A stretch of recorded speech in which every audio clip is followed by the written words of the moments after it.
Capítulo 41. 2 anos se passaram. Um dia, o rei do Egito sonhou que estava de pé na beira do rio Nilo. De repente, saíram do rio 7 vacas bonitas e gordas, que começaram a comer o capim da beira do rio. Logo em seguida, saíram do rio outras 7 vacas, feias e magras, que foram ficar perto das primeiras vacas na beira do rio.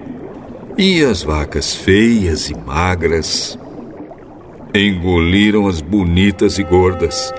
Aí o rei acordou, mas tornou a dormir e teve outro sonho. Desta vez ele viu 7 espigas de trigo que saíam de um mesmo pé. Elas eram boas e cheias de grãos. Depois saíram 7 espigas secas e queimadas pelo vento quente do deserto. E elas engoliram as 7 espigas cheias e boas. O rei acordou. Tinha sido um sonho. De manhã ele estava muito preocupado e por isso mandou chamar todos os adivinhos e todos os sábios do Egito. O rei contou seus sonhos, mas nenhum dos sábios foi capaz de dar a explicação. Então o chefe dos copeiros disse ao rei: Chegou a hora de confessar um erro que cometi. Um dia o senhor ficou com raiva de mim e do chefe dos padeiros e nos mandou para a cadeia na casa do capitão da guarda. Certa noite cada um de nós teve um sonho e cada sonho queria dizer uma coisa. Lá na cadeia estava com a gente um moço hebreu que era escravo do capitão da guarda. Contamos a esse moço os nossos sonhos e ele explicou o que queriam dizer. E tudo deu certo, exatamente como ele havia falado. Eu voltei para o meu serviço e o padeiro foi enforcado.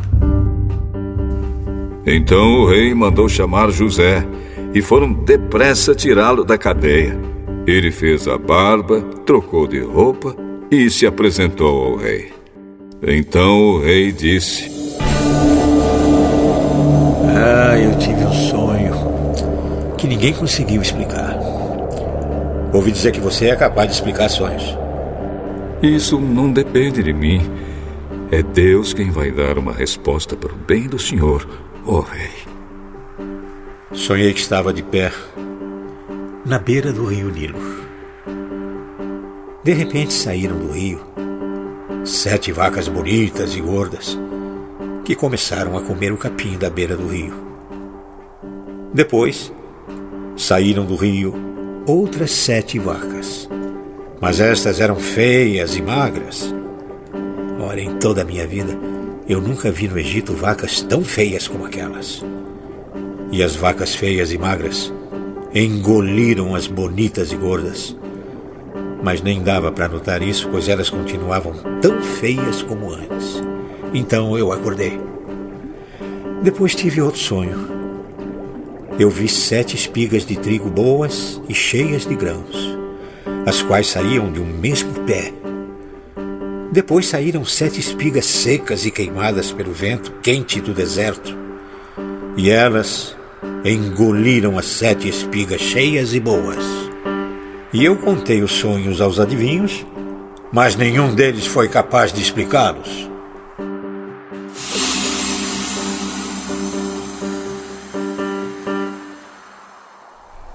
Os 2 sonhos querem dizer a mesma coisa. Por meio deles, Deus está dizendo ao Senhor o que Ele vai fazer.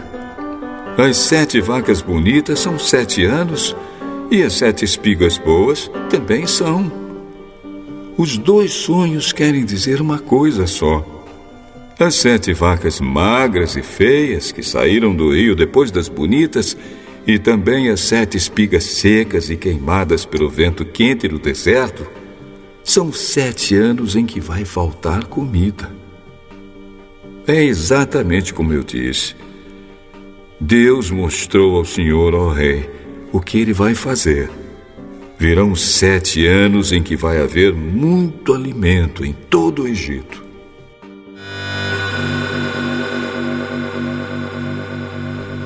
Depois virão 7 anos de fome. E a fome será tão terrível que ninguém se lembrará do tempo em que houve muito alimento no Egito. A repetição do sonho quer dizer que Deus resolveu fazer isso e vai fazer logo. Portanto, será bom que o senhor, ó rei, escolha um homem inteligente e sábio e o ponha para dirigir o país.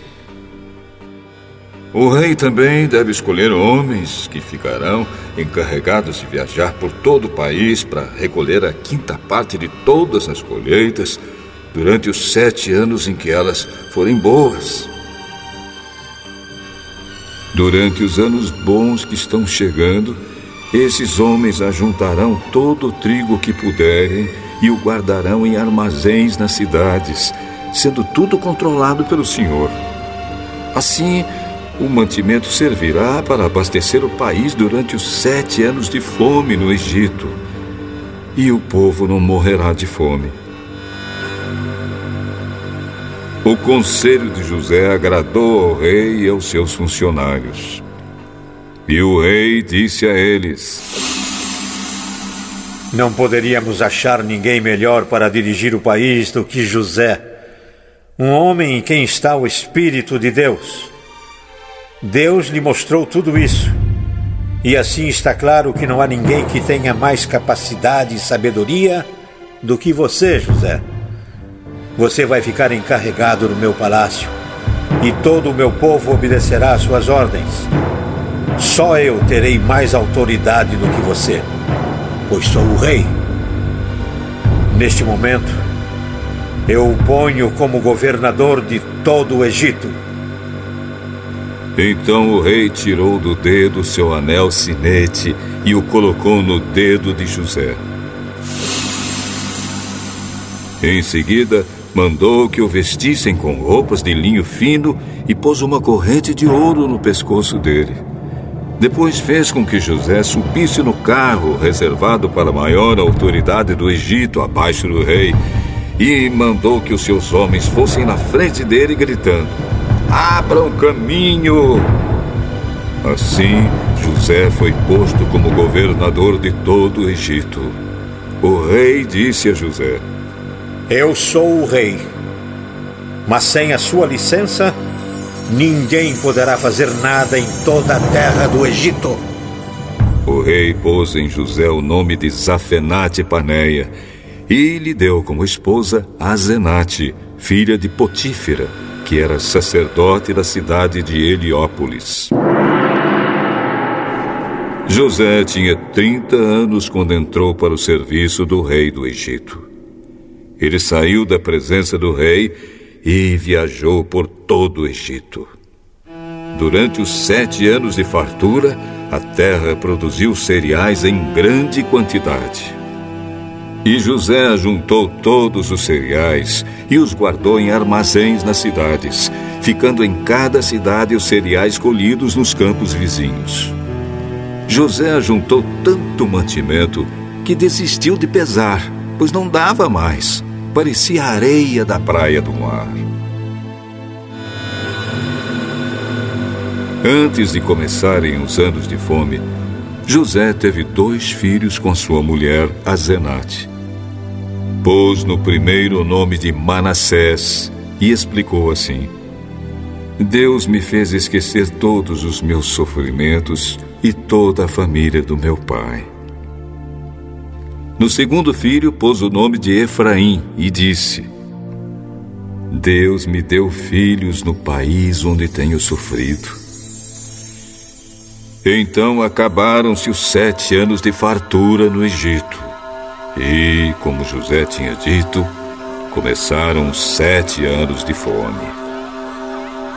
Nos outros países o povo passava fome, mas em todo o Egito havia o que comer.